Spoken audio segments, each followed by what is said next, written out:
Hello. Well, another week's gone and crazy days. So I decided we have to reflect the week, so we're going crazy. So last week we did really neutrals, calm. Let's just reset. So this week it's full on pattern and we're going to look at weaving. Now before we did the weaving with threads, this time we're going to weave with fabric. So what you're going to need is a hoop with a base fabric in, because this is going to make your life that little bit easier. If you get your tag and draw around it, this is a washable fabric marker, so if I can still see it afterwards I can just put a bit of water on it and just wash it out. So I've got my tag. Then you need to do your bit that I love every week, is the auditioning of fabrics. So I've got loads and loads of fabrics. These were some more that were sent to me while we've been doing the tag challenge, and I just thought, somebody knows me really well, blues and mustard yellows, absolutely awesome. And then you're just going to need a machine cotton this week for the stitching bit.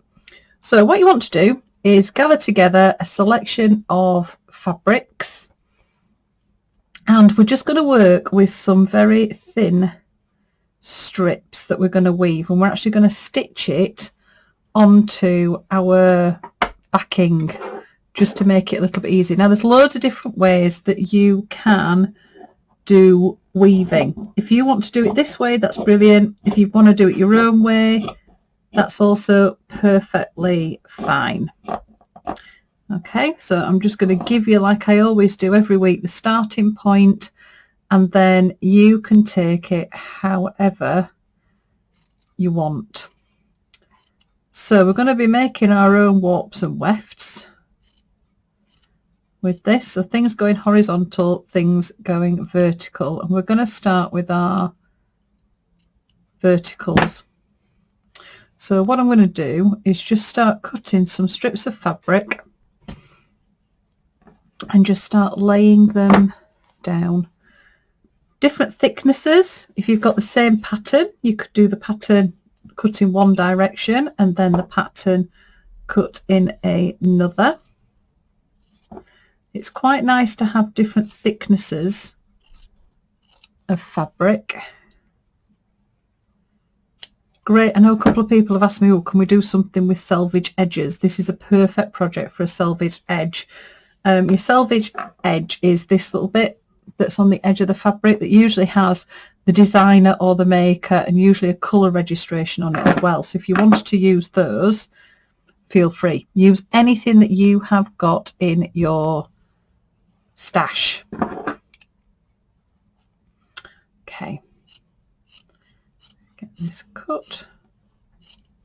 So I've gone just slightly beyond my tag because I can trim all these off afterwards. On there. Now we're going to go for 4. Yeah, we'll go for 4 across. We'll go 4 going down because we're going to get lots more coming up. Right, I've got a selvage edge there. Oh, there's a blue underneath there that's nice. Oh, look at that. Oh, that's your way, and that's your way. We'll go with a bit of a fluffy edge, maybe. What the heck? Let's live dangerously. So I've got a bit here without a pattern on it, but because we're going to be doing the weaving, every so often it'll get covered up. Okay, right, so I've got those ones looking lovely. Right, so what I'm going to do is just pop a pin in each one just to hold it in place. It's quite nice getting back to using colour again. I might just trim that one down a little bit. After having last week where it was just really calm and serene, I think sometimes you just need a bit of a pick-me-up, and there's nothing better than a bit of coloured fabric for a pick-me-up. Nothing better.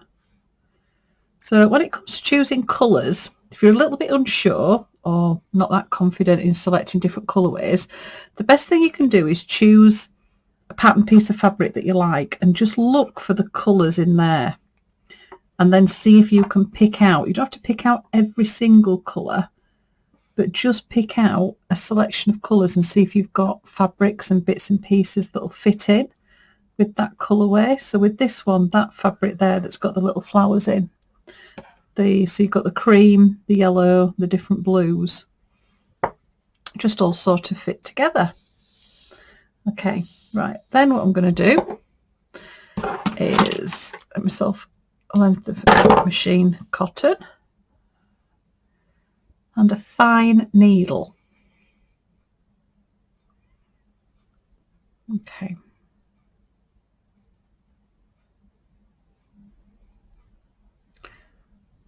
Right. Oh, I got it in. That's good. Okay. Tie a knot. And what you're going to do is a little running stitch across the top just to catch those down. Okay. So just here across the top.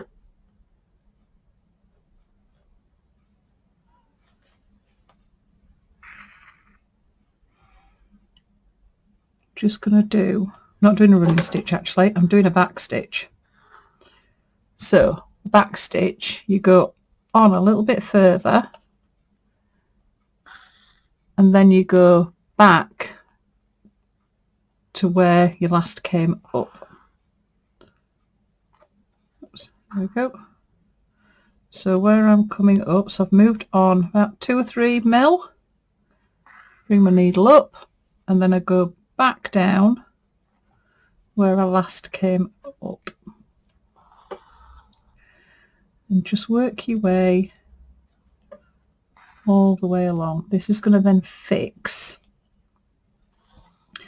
our top bits of fabric. Now when you come to a join or where there's a new piece of fabric, what you need to make sure that you do is that you come up in the new bit of fabric. So I'm coming up here and then I'm going back down in the other bit of fabric, just so that it joins it together, and you want them to be buttered up next to each other. They don't want to overlap.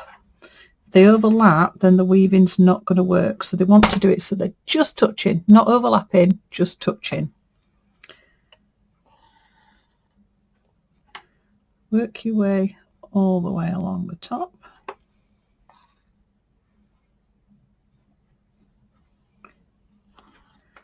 Oops. Go. Nice, it's just moved a little bit. Right, so come up in the new bit of fabric and back down in the previous bit. It just gets those joins and just holds those bits nice and neatly together. Then we can have some fun then with doing the weaving and the bit that's going to go horizontally. So these are our verticals. Just quickly stitch this. Go. So I'm coming up to a new bit of fabric. Stitch. It's just moved a little bit. There we go. So come up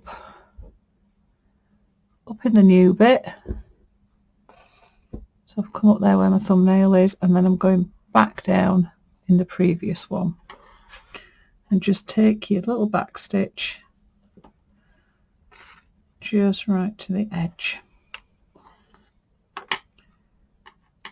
Okay.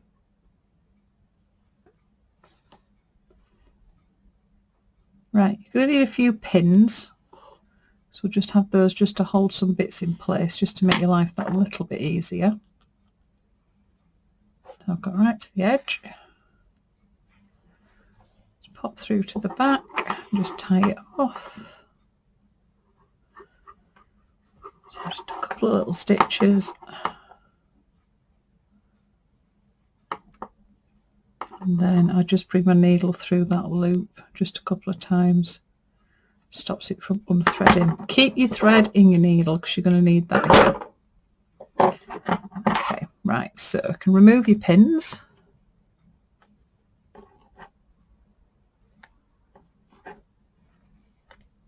Okay, so we've got them now that they're attached. Okay, right. Now we can start cutting bits that are going to go in the other direction. So again, these can be as thick or as thin as you want them to be. Nice to do a bit of a variation, and then this is when we're going to start our weaving. So all we're going to do is you'll just go in over, under, over, under, and then pull it right to the top. Okay, just nudge it with your finger, try and get it up as high as it'll go. Okay, so that's our first one in. Up a bit. There we go. First one in. Okay, and then you're just doing. Oh, I hadn't noticed that raggedy bit. That might go at the bottom. Again, just look for your patterns. You could repeat patterns. They could all be totally different. It's quite a nice one. Bit of retro-y with the grids.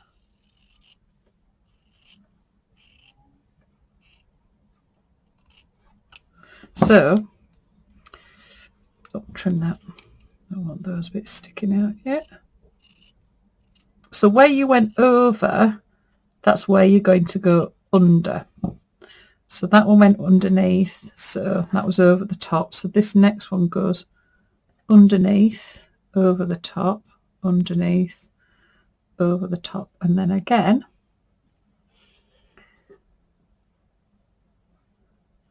just get them right. Now when you've got them and you're happy with them, the outside one here,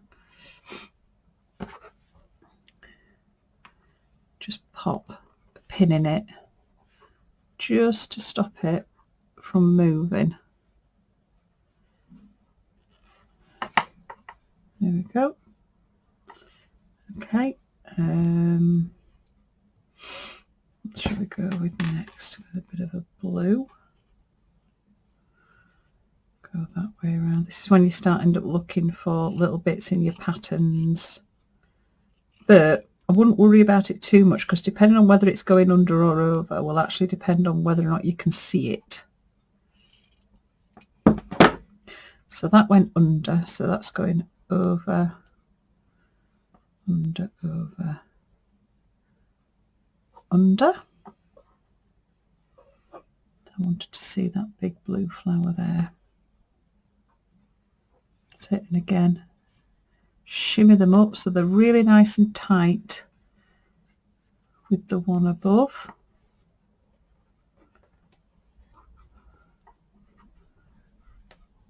Okay, it's looking quite pretty.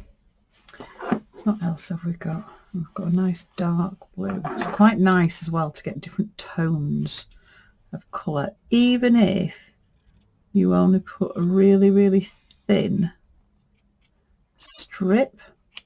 It can just really make a lot of difference, adding those different tones and patterns.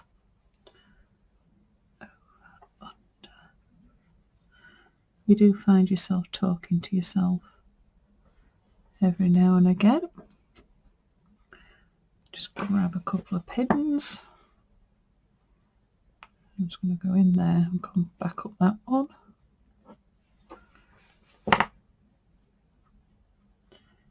Shimmy. Okay. So you can sort of see now we're beginning to build up our pattern.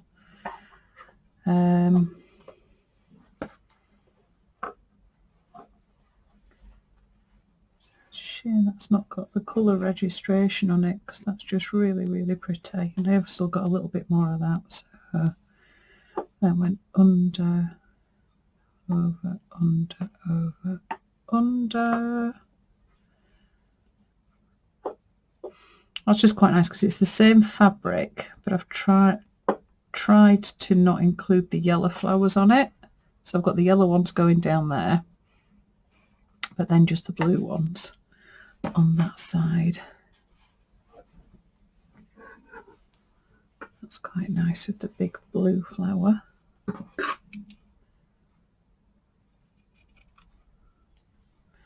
Oh, but that's quite nice as well.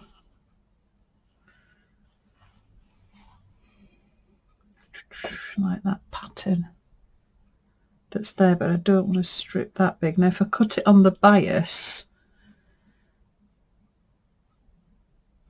it could distort. Not sure. Don't really want to do that. Cut on the bias, it can twist, and then when you're weaving, that's not ideal to get it twisted. I've got a bit of a check. That's quite cute because then I've got that grid there. I could just get this one, this bit of yellow. You do end up talking to yourself quite a lot. Either that or it's just me when I'm doing stuff like this. So quite a few people said they quite like getting a cup of coffee and just listening to me because it's like having somebody sat with them. Basically whatever comes out of my mouth is what's going through, is what's normally inside my head. I'm getting to that age though now where it doesn't actually stay in my head all the time. And I do talk to myself quite a bit. I suppose really the only time I've got to start getting really worried is if somebody speaks back and I'm on my own. Unless it's me talking back to myself, then I should get really, really worried. Possibly then should need locking up. Okay.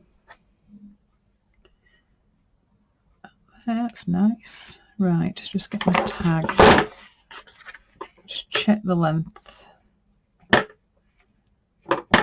That might be big enough. Right, okay. So when you've done that, you've got it pinned down. All we're going to do then is to secure it in place is just do our back stitch all the way around. So just start where you left off.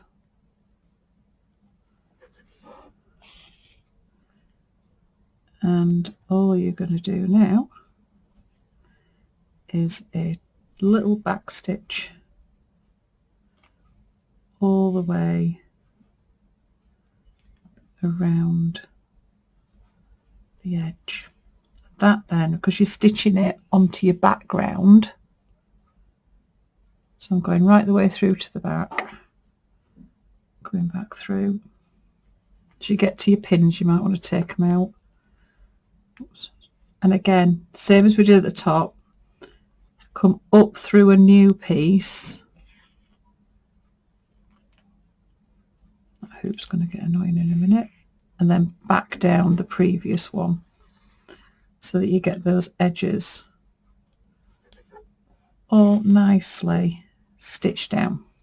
Okay, so you're going to go all the way around the edge. When you've done that, you can trim your edges off. And then here's one, my Blue Peter moment. Here's one that I did earlier. So I've stitched all the way around the edge, removed all the pins, taking out the hoop,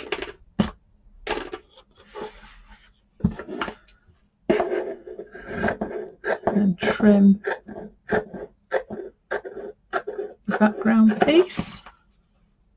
So if you've got a slightly darker piece or a different colour, you could trim it just that little bit bigger, sort of gives it a little bit of a frame. And then once you've trimmed it out, it's just a case of attaching it to your tag.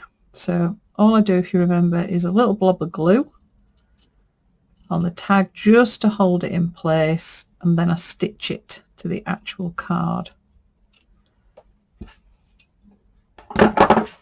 Okay, so that's going to be our woven tag. So just going total contrast from last week, just going back into lots of colour, pattern, and going through your bits and pieces. Obviously I've got slightly bigger bits of fabric here, but you could just go through your wastebasket and just find out what bits and pieces you've got to use up. So that's it this Friday. I hope everybody's well. As always, happy stitching, stay safe.